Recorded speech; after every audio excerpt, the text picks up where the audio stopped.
have 5 items I want to visit with you about this evening. First one of these is a recap of the season for the Holiday Ice Rink at Mitch Park.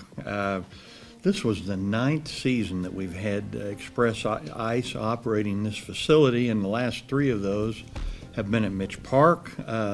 This year's total paid attendance was 10,111 paid skaters, and that is an increase of over 2,000 from what we had last year, and it's their best season so far to date. Dimitri Logatine is the owner-operator of the facility, and he thought that basically both the luminance light display and the better weather were the 2 main reasons that we had such an increase, but that's very encouraging news on the ice rink. The second project is the new community signage program.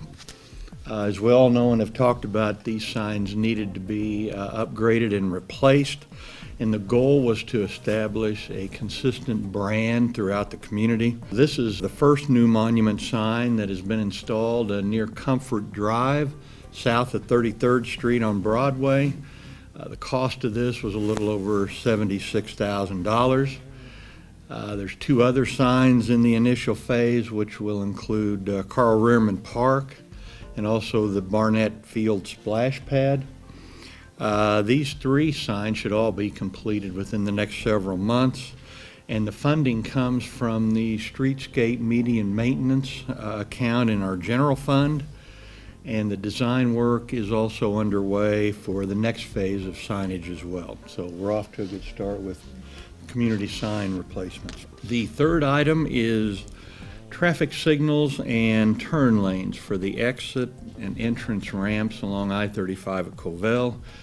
We're all aware that we've had very significant increases in traffic in this area because of the major new activities that are out there, and it's resulted in the need to get this project accomplished as soon as possible. The design contract was recently approved by the Public Works Committee, and funding for the project will soon be reviewed by the Capital Improvements Committee. Because of the accelerated time frame that we now feel we have for this project, though, it's going to be necessary for the city to fund the entire amount of the project, and we estimate that to be at about $3 million. The fourth item is ITS, or our Intelligent Transportation System.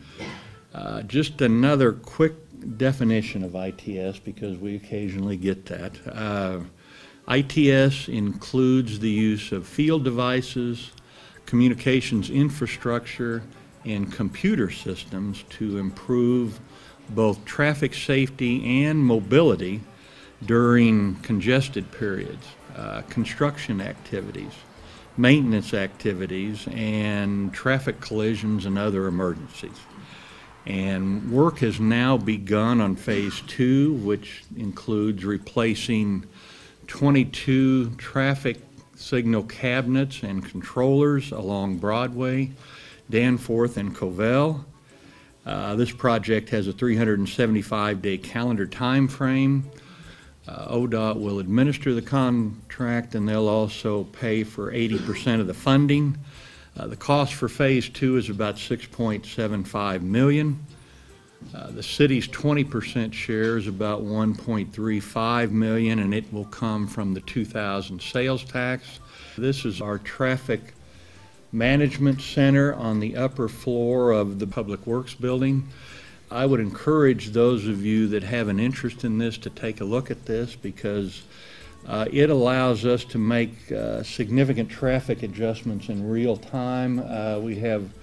These people are there all day long, and we can respond to things as they occur. I think you would be impressed by that. In fact, we had a statewide ODOT working group that had their regular meeting at this facility back in November, just because the transportation secretary wanted to take a look at this, and the people throughout the state too. So I wasn't aware of it, but at that point I did become aware that there is not another facility like this in terms of what this can do within the state of Oklahoma at this point. So if you have an interest in that, please contact our engineering people. They'd be glad to let you take a look at that.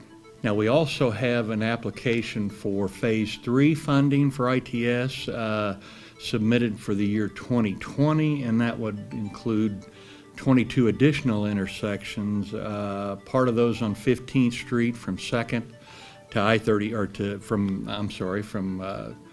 I-35 to Santa Fe, and also on Kelly from Danforth to 33rd Street. So Phase 1, of course, has been completed. We actually thought we'd be under construction on Phase 2 a little before we were, but it is underway now, so we're moving forward on all 3 phases.